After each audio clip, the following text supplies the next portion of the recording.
Nataka tujikumbushe juu ya kuweka kumbukumbu zetu mbele za Mungu. Kuweka kumbukumbu mbele za Mungu. Bwana asifiwe. Kuweka kumbukumbu mbele za Mungu manake kuliweka jambo linaloonekana ambalo Mungu analishuhudia, anaona, linakaa, linadumu, linaendelea, linasimama. Hilo ni jambo la muhimu sana. Nilidokezea asubuhi. Linakufanya wewe uwe na ujasiri wa kwenda mbele za Mungu kwa lile ulilolifanya kwa Mungu, likakuhesabia haki machoni pa Bwana, au likakuokoa saa ya shida, likakuponya lile jambo ulilolitenda. Amen. Unalifanya jambo ambalo ni kama umelijiwekea hakiba fulani, ili saa ya shida likakuokoa lile jambo, likakuponya. Amen. Kuna watu wengine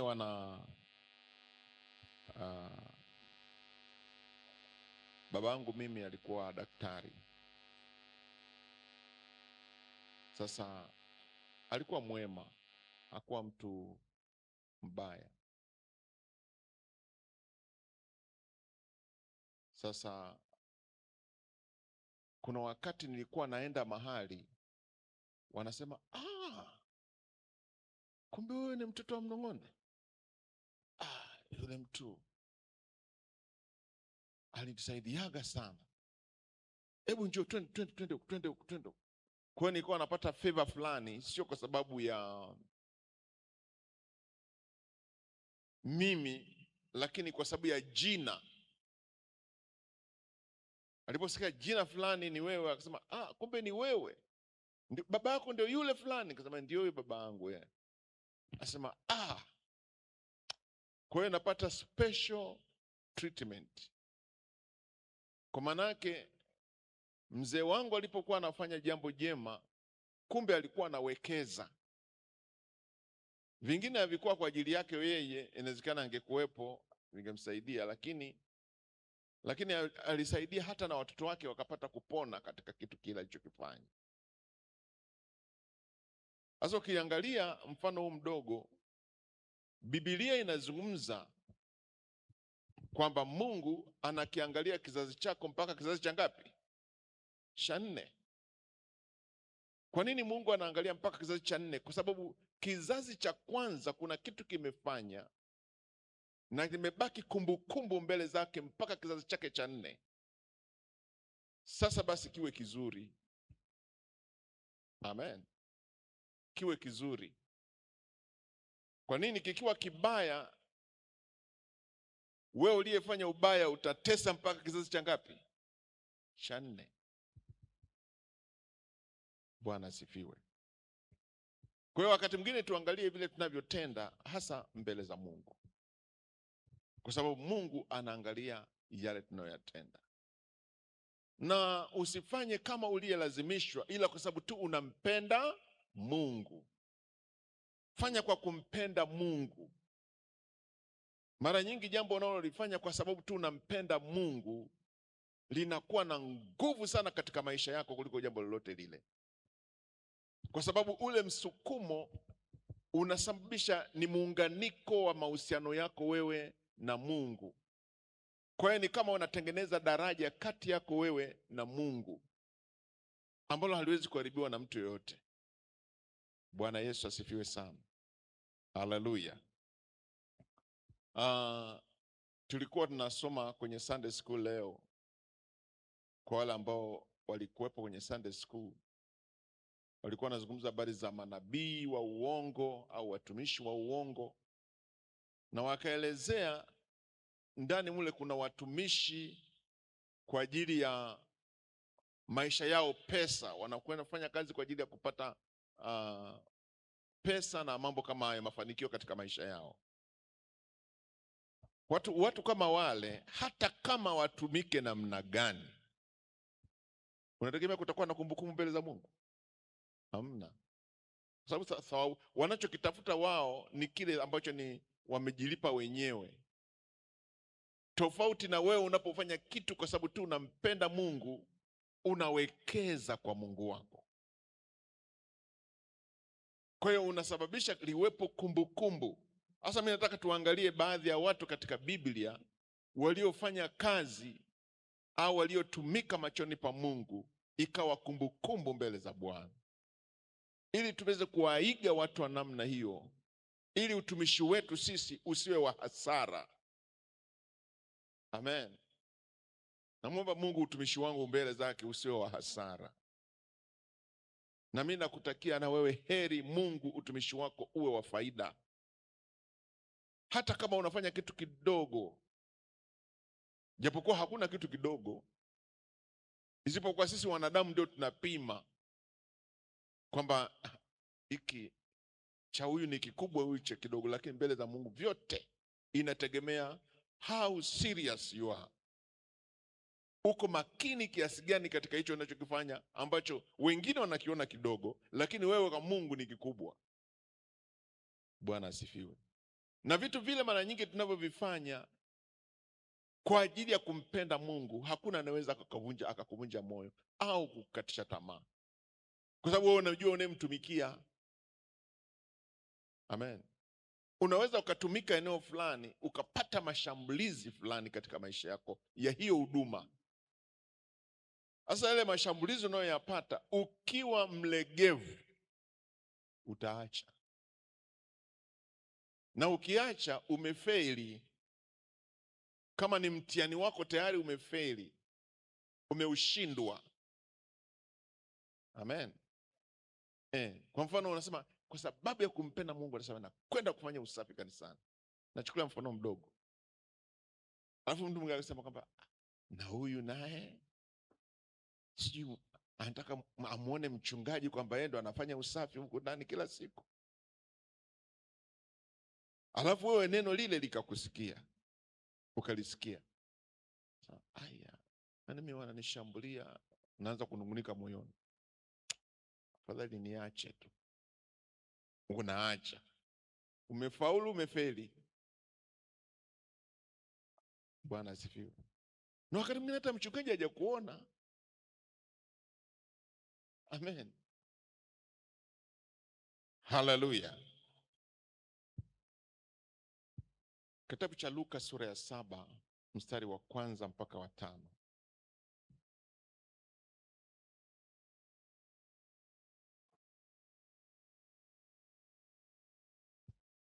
Kitabu cha Luka sura ya 7 mstari wa 1 mpaka wa 5.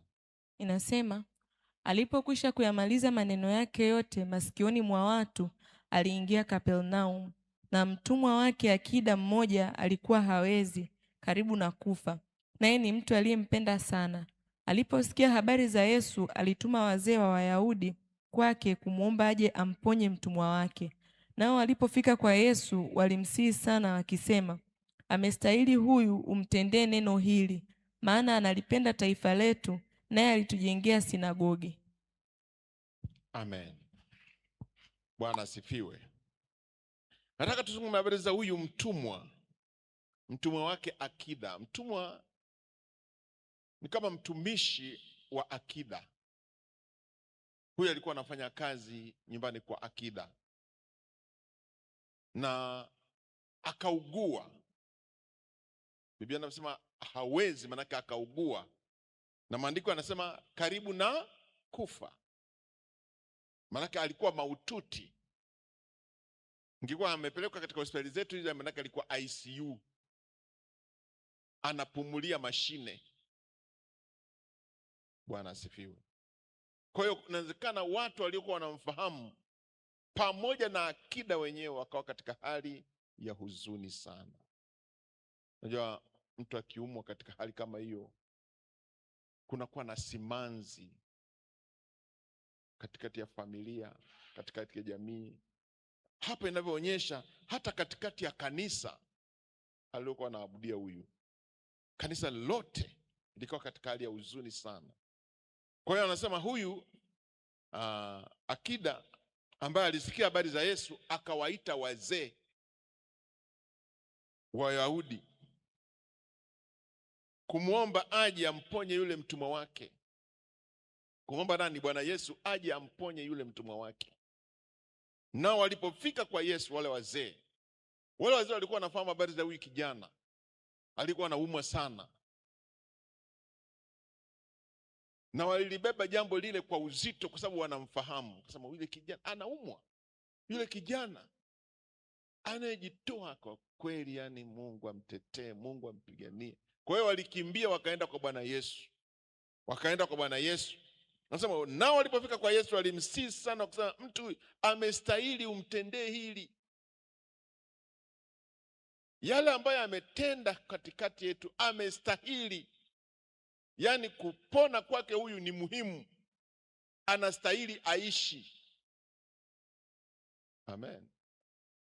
Huyu hapasi kufa, anastahili aishi, maana analipenda taifa letu. Anaonekana huyu mtu hakuwa mwenyeji, hakuwa Myahudi, analipenda taifa letu, naye alitujengea sinagogi. Bwana Yesu asifiwe. Pamoja na ugeni aliokuwa nao, lakini jinsi ambavyo alikuwa amejitoa, akaungana nao, akafanya kazi nao, na alivyokuwa akifanya ile kazi, wao wali appreciate, walikubaliana kwamba huyu mtu amefanya jambo kubwa, anastahili aishi. Hawakuwa anasema kwamba hakuna, yani walionyesha kujali kupita kiasi, mpaka Yesu akasema kweli, wanasikana huyu mtu ni mtu wa muhimu. Amen. Alijitoa. Bwana Yesu asifiwe. Hili ndio jambo ambalo sisi tunapaswa kufanya, jema likawa kumbukumbu kwa watu.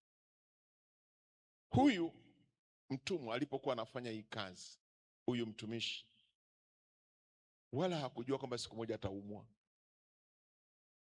Alipokuwa anafanya hii kazi, wala hakujua kwamba kuna siku moja atahitaji matibabu. Hakujua.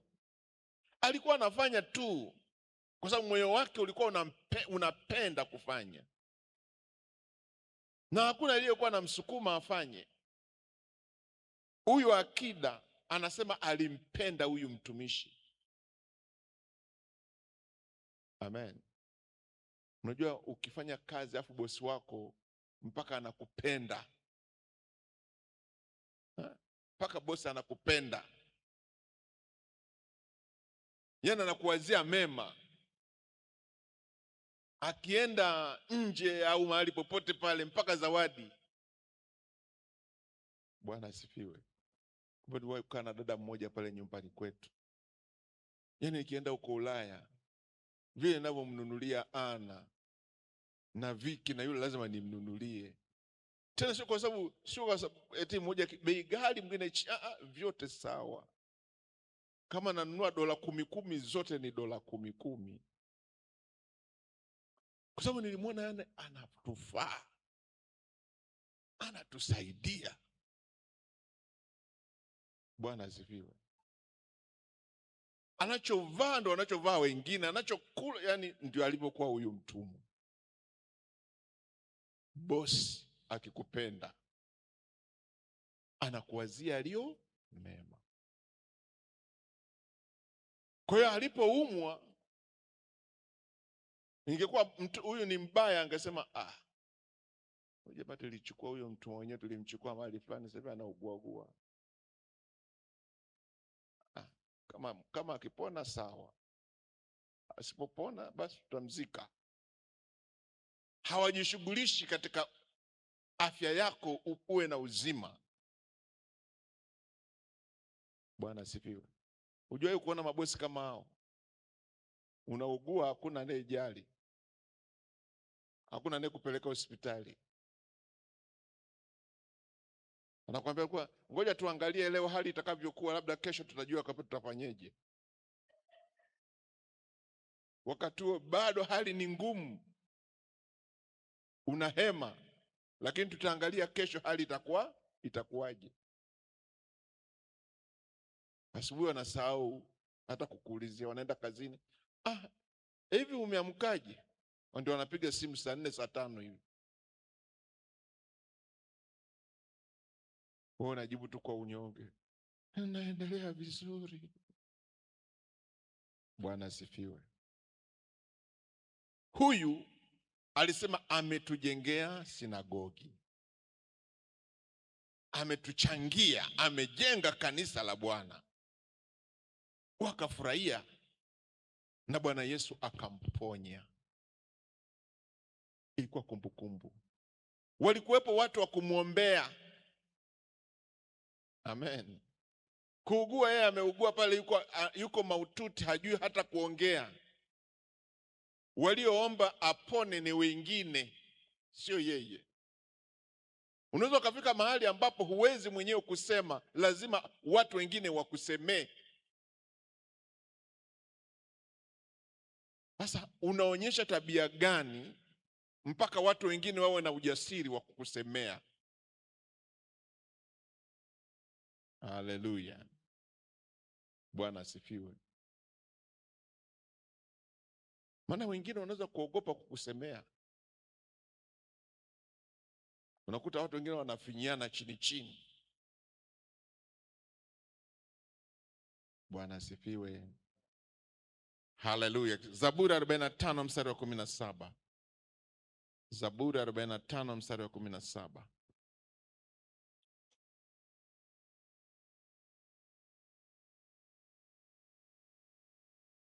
Na 5 mstari wa 17 inasema, jina lako nitalifanya kuwa kumbukumbu katika vizazi vyote, kwa hiyo mataifa watakushukuru milele na milele. Amen.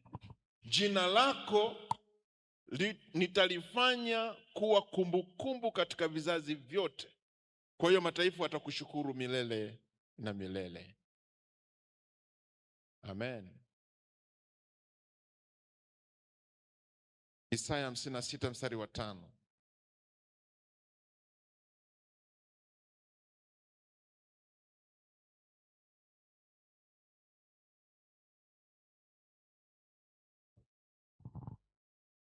Isaya 56 mstari wa 5. Nitawapa hawa nyumbani mwangu na ndani ya kuta zangu kumbukumbu na jina lililo jema kuliko kuwa na wana na binti. Nitawapa jina lidumulo milele lisilokatiliwa mbali. Amen. Nitawapa hawa nyumbani mwangu na ndani ya kuta zangu kumbukumbu na jina lililo jema kuliko kuwa na wana na binti. Nitawapa jina lidumulo milele lisilokatiliwa mbali. Atawapa jina. Bwana Yesu asifiwe.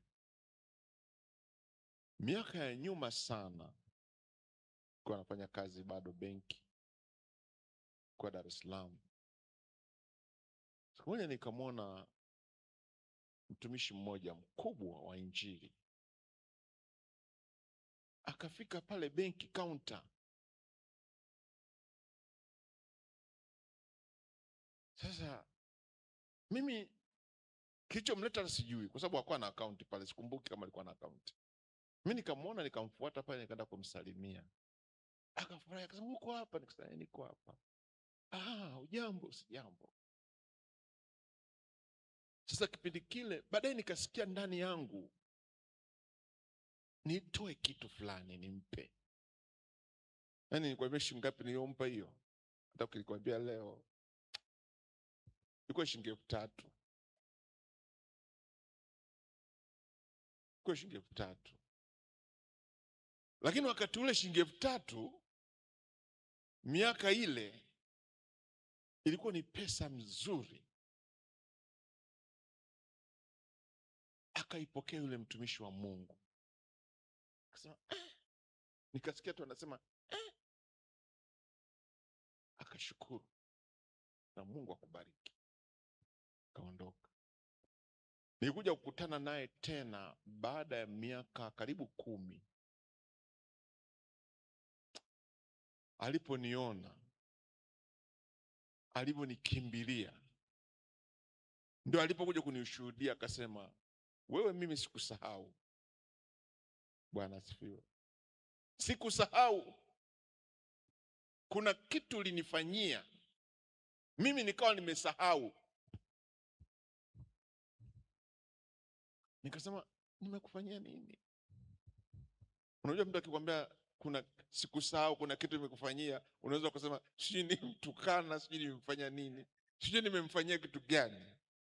Kwa hiyo nikawa na hofu fulani hivi, kwa sababu nafahamu ni mtumishi wa Mungu.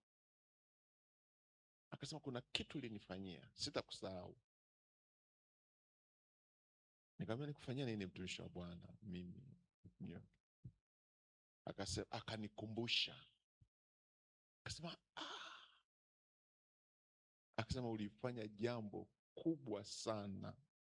Hakutaka kusimulia zaidi, lakini ulifanya jambo kubwa sana ambalo wewe mwenyewe hukujua. Alikuwa anapitia kitu gani mimi sijui. Haleluya.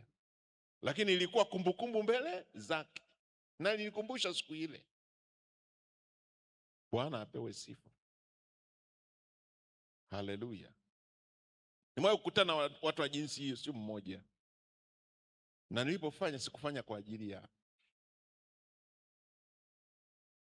Vivyo hivyo Bwana anasema hivi, atakupa jina lisilokatiliwa bali. Amen. Fanya kama kwa Bwana.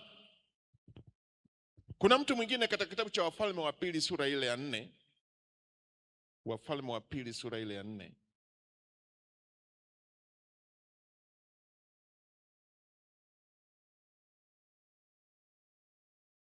Soma mstari wa 8 mpaka wa 17, mstari mingi kidogo. Inasema, hata ikawa siku moja Elisha alikwenda Shunemu, na huko kulikuwa na mwanamke mmoja mwenye cheo, naye akamshurutisha aje ale chakula. Ikawa kila alipopita njia ile huingia kula chakula. Yule mwanamke akamwambia mumewe, tazama, mimi naona ya kuwa mtu huyu apitaye kwetu mara kwa mara ni mtakatifu wa Mungu, na kuomba tumfanyie chumba kidogo ukutani, na ndani yake tumwekee kitanda na meza na kiti na kinara cha taa, na itakuwa atujiapo ataingia humo. Ikawa siku moja akafika huko, akaingia katika chumba kile akalala. Akamwambia Gehazi mtumishi wake, muite yule Mshunami. Naye alipokwisha kuitwa, akasimama mbele yake, akamwambia, sema naye sasa. Tazama, wewe umetutunza sana namna hii, utendewe nini basi? Je, uombewe neno kwa mfalme au kwa amiri wa jeshi? Yule mwanamke akamjibu, mimi ninakaa katika watu wangu mwenyewe. Akasema, basi atendewe nini? Gehazi akajibu, hakika hana mwana na mumewe ni mzee. Akamwambia, kamwite. Naye alipokwisha kuitwa, akasimama mlangoni. Akasema, panapo wakati huu mwakani utamkumbatia mwana. Akasema, la, bwana wangu, wewe mtu wa Mungu, usiniambie mimi mjakazi wako uongo. Yule mwanamke akachukua mimba, akazaa mtoto mume wakati huo huo mwakani, kama Elisha alivyomwambia. Bwana asifiwe. Haleluya. Unamwona huyu mwanamke Mshunami. Huyu mwanamke alikuwa anamwona mtumishi wa Mungu Elisha anakuja, labda kama eneo haya alikuwa anahubiri, alikuwa anafanyaje, alikuwa anamwona. Akaenda kwa mume wake, akamwambia, mume wangu, ninamwona huyu ni mtakatifu wa Mungu, au manake ni mtumishi wa Mungu huyu, na anakuja mara kwa mara katika mji huu. Hebu tumtengenezee kachumba kazuri, tuweke na kitanda na taa, awe na mahali pa kufikia pa amani, pa salama, baada ya kuanza kuhangaika kwenye guest huko. Akafikia hapa. Haleluya. Huyu mwanamke alikuwa anataka tu afanye tu kitu kizuri kwa ajili ya yule mtumishi, wala hakuwa na mpango mwingine wote ule. Na maandiko yanasema alikuwa mwanamke mmoja mwenye cheo, manake alikuwa labda ni maarufu au anafanya kazi inayotambulikana sijui, lakini alikuwa maarufu. Bwana asifiwe. Akatengeneza mume wake, akasema fanya tu. Unajua ukiwa na mume mwingine wala hakutengenezei vikwazo. Mwingine anasema ulimjulia wapi wewe? Umemzoeaje mpaka umtengenezee chumba? Tena umlete hapa nyumbani, inakuwaje umtengenezee na chumba? Lakini yule baba alikuwa baba mwema, naye pia akamwambia, mfanye hivyo mke wangu unavyoona we mwenyewe. Akamtengenezea chumba kizuri, akakaa.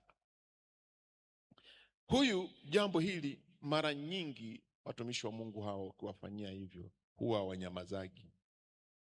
Bwana asifiwe sana.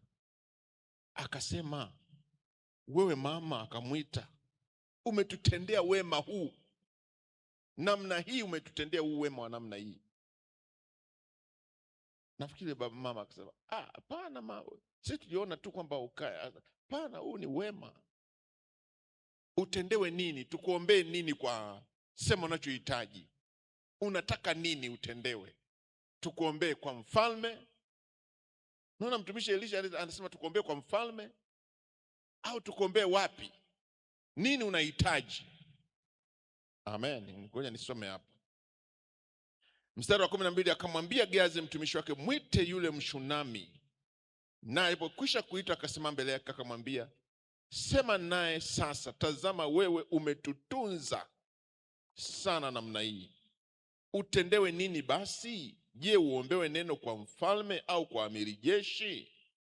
Yule mwanamke akajibu, mimi ninakaa katikati ya watu wangu mwenyewe. Yaani maana mimi niko nyumbani kwetu katikati ya ndugu zangu, sihitaji kitu chochote.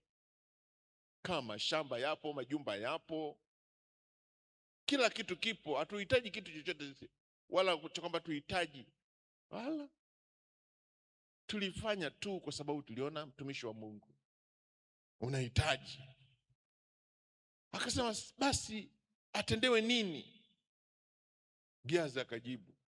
Nafikiri Gehazi aliangalia pale nyumbani, akaona hakuna mtoto anacheza pale,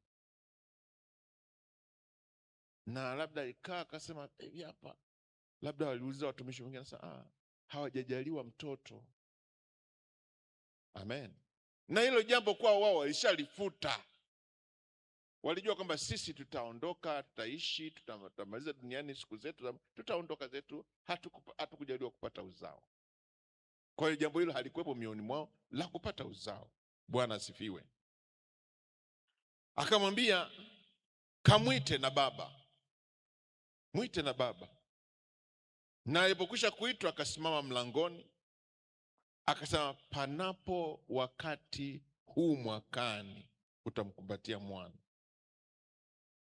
Najua yule mwanamke Mshunami alijua mume wake ni mzee, na alijua naye pia umri umeenda. Manake siku za kuzaa zimekoma. Amen. Akamwambia, la hasha, bwana wangu, wewe mtu wa Mungu, sio vizuri mtu wa Mungu kusema uongo, si ndio? Usiniambie mimi mjakazi wako uongo. Manake mimi nakuheshimu wewe kama mtumishi wa Bwana.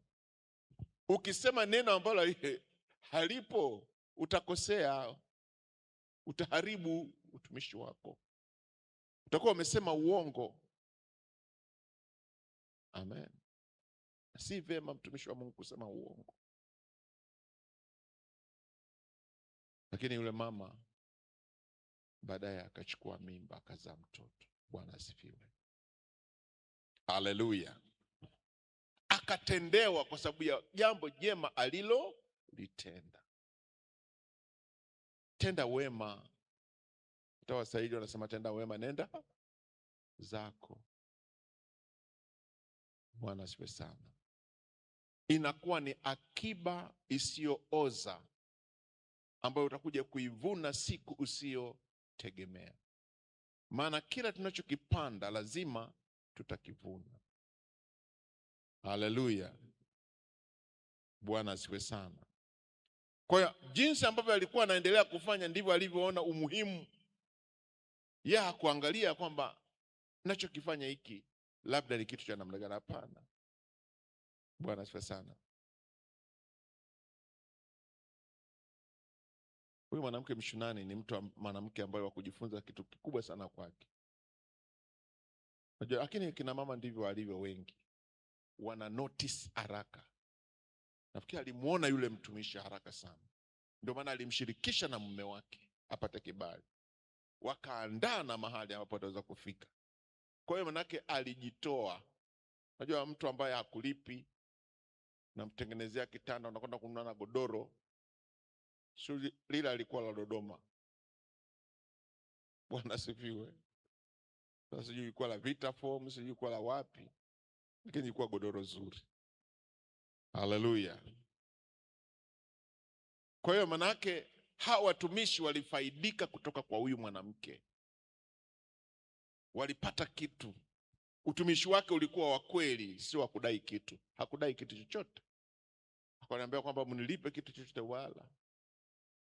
Alifurahia tu kuwawekea maji ya moto waoge. Asubuhi wape kikombe cha chai. Jioni wakaenda shughuli zao wakute na chakula kimewekwa kimeandaliwa pale. Hicho tu. Alifurahi. Na anamwambia mimi amejitosheleza. Kama kujitosheleza anajitosheleza. Alipoweza kama anategemea, sasa mimi nimejitosheleza, sihitaji kitu. Nipo kwetu hapa. Bwana asifiwe. Matendo ya Mitume sura ya 9 mstari wa 36 mpaka 43. Kuweka kumbukumbu. Kuweka kumbukumbu. Weka kumbukumbu. Mungu anisaidie na mimi niweke kumbukumbu. Inasema, na mwanafunzi mmoja alikuwako Yafa, jina lake Tabitha, tafsiri yake ni Dorcas, yaani paa. Mwanamke huyu alikuwa amejaa matendo mema na sadaka alizozitoa. Ikawa siku zile akaugua akafa. Hata walipokwisha kumwosha wakamweka orofani. Na kwa kuwa mji wa Lida ulikuwa karibu na Yafa, nao wanafunzi wamesikia kwamba Petro yuko huko, wakatuma watu 2 kwake kumsihi na kusema, usikawie kuja kwetu. Petro akaondoka akafuatana nao. Alipofika wakampeleka juu orofani. Wajane wote wakasimama karibu naye wakilia na kumwonyesha zile kanzu na nguo alizozishona Dorcas wakati ule alipokuwa pamoja nao. Petro akawatoa nje wote, akapiga magoti, akaomba. Kisha akaelekea yule maiti, akanena, Tabitha, ondoka. Naye akafumbua macho yake, na alipomwona Petro akajiinua akaketi. Akampa mkono akamuinua. Hata akiisha kuwaita wale watakatifu na wajane, akamweka mbele yao hali yu hai. Ikajulikana katika mji mzima wa Yafa. Watu wengi wakamwamini Bwana. Basi Petro akakaa siku kadha wa kadha huko Yafa, nyumbani mwa mtu mmoja jina lake Simoni, mtengenezaji wa ngozi. Amen. Bwana Yesu asifiwe. Sio habari ngeni, habari za Dorcas tumezisikia mara nyingi. Baadhi yetu tumefundisha na kuhubiri mahali pengine. Lakini ni Biblia anasema mwanamke huyu alikuwa amejaa matendo mema na sadaka alizozitoa. Bwana asifiwe. Mimi najaribu kutafuta picha ya huyu mwanamke Dorcas. Dorcas hakuwa mtu maarufu sana katika shughuli. Kama alikuwa kazi yake ni kufuma, alikuwa mwanamke wa kawaida. Hakuwa mwanamke labda kama tuliyemsoma Mshunami. Mshunami alikuwa mtu mwenye, Biblia anasema alikuwa na cheo. Lakini Dorcas alikuwa mwanamke wa kawaida tu, ambaye alikuwa anapata mapato yake ni ya kawaida. Bwana asifiwe. Na inawezekana kwa kushona, wakati mwingine ingeweza kuuza akapata hela. Lakini yeye alipokuwa anashona akawa anawapa nguo watu wahitaji, wajane, yatima na watu wa jinsi hii, akawa anatoa kwao. Na alifanya kwa upendo. Alikuwa nasukumwa na upendo kwa ajili ya wale watu. Ni kama alikuwa anawabariki kwa mavazi. Sasa anasema akaugua, akafa. Alipokwisha kumwosha wakamweka orofani. Kwa hiyo watu hao wakasikwa, walivyokuwa wamempenda Dorcas huyu Tabitha, waposikia kwamba kina Petro wako mahali fulani, wakaenda wakawafuata. Walipofika, anasema mstari ule wa 39, Petro akaondoka akafuatana nao. Alipofika wakampeleka juu ya orofani, wajane wote wakasimama karibu naye wakilia na kumwonyesha zile kanzu na nguo alizozishona Dorcas wakati ule alipokuwa pamoja nao. Bwana asifiwe. Haleluya. Wakazionyesha, manake wakaonyesha matendo mema aliyotenda Dorcas. Amen. Matendo mema aliyotenda Dorcas. Je, una matendo mema yapi ambayo watu wataonyesha ulioyatenda? Lazima uwe nawe. Tafuta. Bwana Yesu asifiwe. Tafuta. Haleluya. Haleluya. Unajua hapa kanisani kwetu kuna watu wametangulia mbele za haki, lakini kuna vitu wameviacha. Amen. Mimi nikiviona huwa nawakumbuka. Haleluya. Ninawakumbuka. Kwa nini? Kwa sababu waliacha tendo alilolifanya. Bwana asifiwe. Kumbuka mama mmoja, tunaanza tu kazi, tena tuko kule chini, hata hatujajenga mpaka huko, hatujajenga. Akatuletea vitu. Sasa mnaanza kazi. Kaleta na meza, kaleta na kabati. Bwana Yesu asifiwe. Mmoja wapo tunaitumia pale ofisini kwa mchungaji, ile meza ile. Watumishi wengi wananywa chai pale. Mwenyewe aliyetoa ile meza yuko mbinguni. Bwana asifiwe. Alishaondoka zamani. Kuna mtumishi mmoja akaja pale akasema, hii meza mzuri, sijui alitumwa na Roho Mtakatifu ili tumkumbuke wote pale. Umetengeneza wapi? Akasema, hii meza ina historia. Aliyetoa hii meza alishatangulia kwa Bwana. Akashtuka. Bwana asifiwe. Akasema, kweli kuna watu matendo yao bado yanaongea huku nyuma. Wenyewe wamefanya nini? Wameenda. Haleluya. Hili somo langu hapa limetimia. Hili ndio somo live. Kwa sababu tunavyo vitu vingine vipo. Sitaki kuvisema hivi vya karibuni. Hiyo navitaja vile vya zamani. Kwa sababu vya karibuni wengine mtavifahamu. Haleluya. Bwana Yesu asifiwe. Nataka nikuambie kwamba chochote kile unachokifanya kwa ajili ya Mungu huwa hakipotei. Vitu vya Mungu huwa havipotei. Lakini kama mtu mwingine tunavifanya vitu vingi huko duniani visivyo na maana, hata hatuvijui sisi wengine hapa. Vimepotea hivyo. Ndio maana wakati mwingine wananyang'anyana huko. Lakini ukiwekeza kwa Mungu wako, wekeza kwa Mungu aliyekuokoa, wekeza kwa Mungu. Hata watu wa Mungu wanapoviona vile vitu, Mungu anatukuzwa mbinguni. Bwana asifiwe. Haleluya.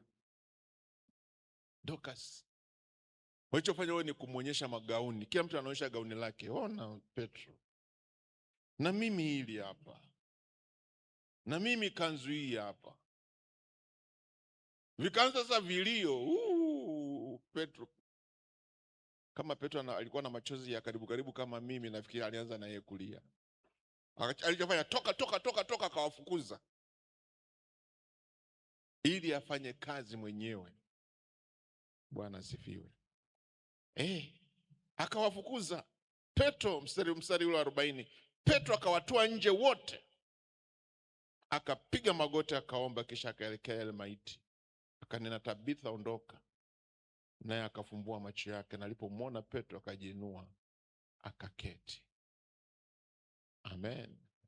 Unajua hapo Tabitha hapo au Dorcas alikuwa mfu, amekufa. Alikuwa hana uwezo wa kujitetea. Alikuwa hawezi kujiombea. Hawezi kusema kwamba kama ilivyokuwa kwa Ezekia aliyesema, Bwana kumbuka. Haleluya. Dorcas hakuweza kusema kumbuka Bwana niliyoyafanya. Hakuwa na uwezo huo. Lakini ilibidi watu wengine ndio walie. Amen. Kuna wakati hata sauti yako haitatoka, inabidi wengine waitoe sauti yao kwa ajili yako. Bwana apewe sifa. Mstari 41 anasema, akampa mkono, akamwinua, hata akiisha kuwaita wale watakatifu na wajana, wakamweka mbele yao hali yu hai. Hali yu hai. Bwana Yesu asifiwe sana. Matendo yalisababisha Mungu ajibu. Naomba nimalizie kuongea habari za mtu mmoja katika kitabu hiki cha Matendo ya Mitume. Chini pale sura ya 10, soma mstari wa 1 mpaka wa 8. Inasema, palikuwa na mtu Kaisari, jina lake Kornelio, akida wa kikosi kilichoitwa Kiitalia, mtu mtauwa, mchaji wa Mungu, yeye na nyumba yake yote. Naye alikuwa akiwapa watu sadaka nyingi na kumwomba Mungu daima. Akaona katika maono waziwazi kama saa 9 ya mchana, malaika wa Mungu akimjia na kumwambia, Kornelio. Akamtazama sana, akaogopa, akasema, kuna nini Bwana? Akamwambia, sala zako na sadaka zako zimefika juu na kuwa ukumbusho mbele za Mungu. Sasa basi, peleka watu Yafa, ukamwite Simoni aitwaye Petro. Yeye ni mgeni wa mtu mmoja jina lake Simoni, mtengenezaji wa ngozi, ambaye nyumba yake iko pwani. Atakuambia ya kupasayo kutenda. Na yule malaika aliyesema naye akiisha kuondoka, Kornelio akawaita 2 katika watumishi wake wa nyumbani, na askari mmoja, mtu mtauwa katika wale waliomhudumia daima, na alipokwisha kuwaeleza mambo yote, akawatuma kwenda Yafa. Amen. Tunapata habari za Kornelio.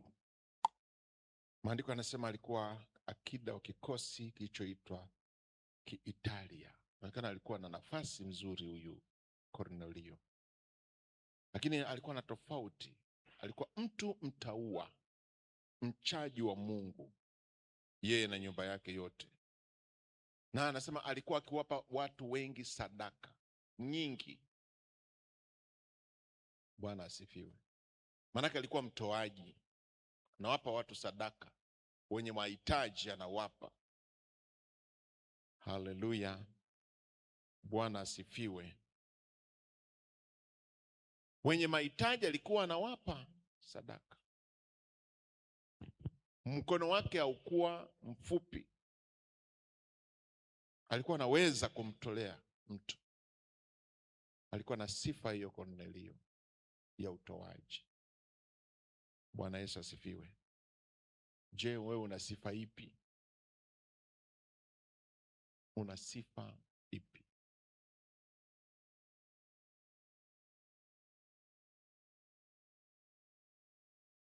Unashindwa hata kumsaidia ndugu yako katika hali ya uhitaji,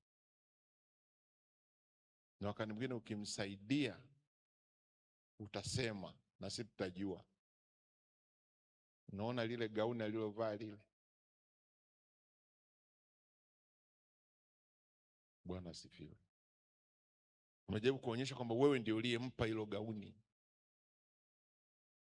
au shati au suruali.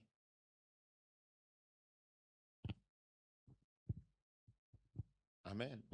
Wakati mwingine hata ukuulizwa, hakuna aliyekuuliza kabisa, unaanzishaga mwenyewe. Unamwona alivyopendeza, leo amependeza. Unajua ametoa wapi? Unaendelea, hauishii hapo kwamba amependeza tu. Unajua ametoa wapi? Bwana asifiwe. Nimempa mimi ndio niliyempa hiyo. Bwana asifiwe. Huyu alikuwa anatoa vitu vingi, na maandiko yanasema hivi,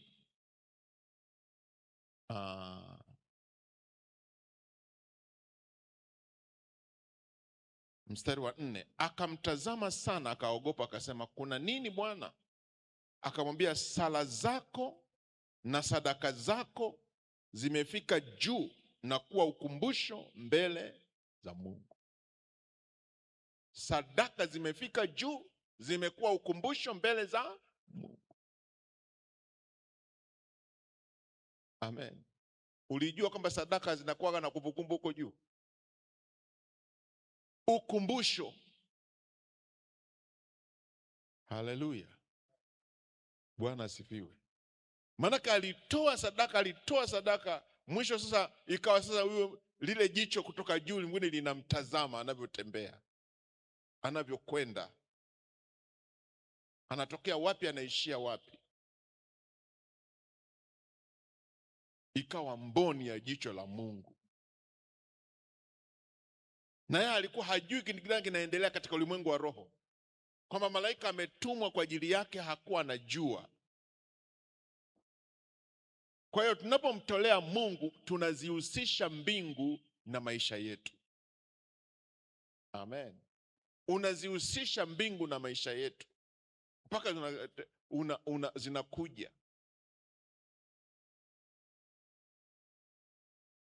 Sio tu kuomba pamoja na kutoa. Mtu mmoja alikuwa anasema waombaji ni mabahili sana. Sijui kama ni kweli. Bwana asifiwe. Kumbe tunataka tuombe lakini pia tumtolee Mungu, sio ndio jamani? Waombaji wanakuwaga mabahili. Sifa mbaya. Maana kazi yake ni kuomba tu, aonee huruma yeye, na yeye ndo anajiona ndio mtumishi mzuri. Nakwambia nitakuombea. Lakini kutoa, unajua katika shida ya kupewa, unaweza ukajihesabia haki, ukafikiri wewe ndio ambaye unapaswa kupokea tu, haupaswi kutoa. Lakini Biblia inasema heri kutoa kuliko kupokea. Amen. Nimewahi kukutana watu wa jinsi hiyo wanaopenda kupokea tu. Yaani kiasi kwamba hata akiona unakuja anaangalia umebeba nini mkononi. Ukimwaga hivi anaangalia, yani anaondoka hivi hivi, haachi kitu.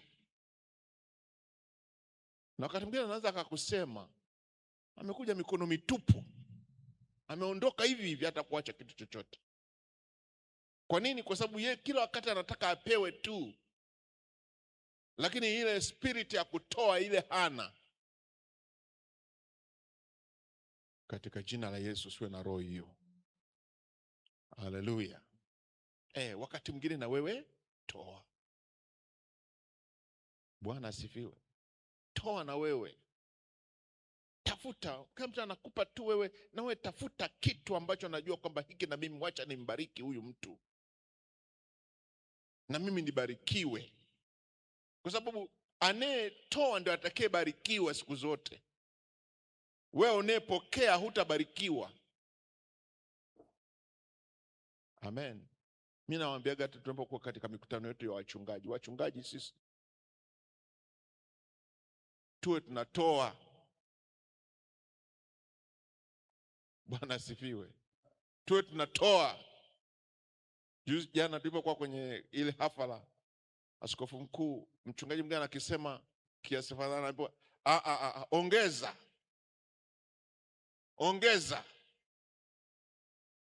Na Rema waliambiwa na wakaambiwa waonge. Nimewasemea siri. Ilikuwa siri yetu lakini nimeshasema sasa. Wakaambiwa ongezeni. Tena nyie jitibu angaza. Nikawaponza.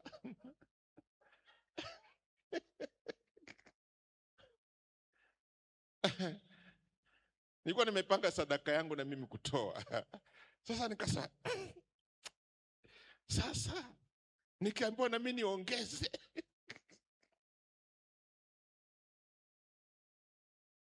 Lakini nikasema mbona Roho Mtakatifu nilikuomba, mbona ndio ulivyonielekeza? Nikataka nibadilishe. Nikasema hapana, sauti inasema hapana. Nitasema nitatoa hii, ndio nilivyosikia sauti. Haleluya.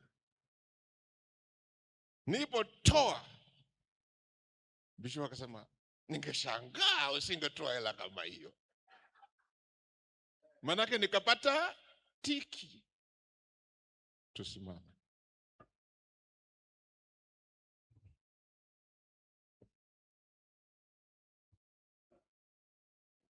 Mungu wetu tunakuabudu. Mungu wetu tunakuabudu. Oh, Mungu wetu twasema asante. Mungu wetu tunakuabudu. Mungu tunakuabudu. Tunakuabudu. Mungu wetu tunakuabudu. Haleluya, tunakuabudu. Mungu twasema asante. Twasema asante.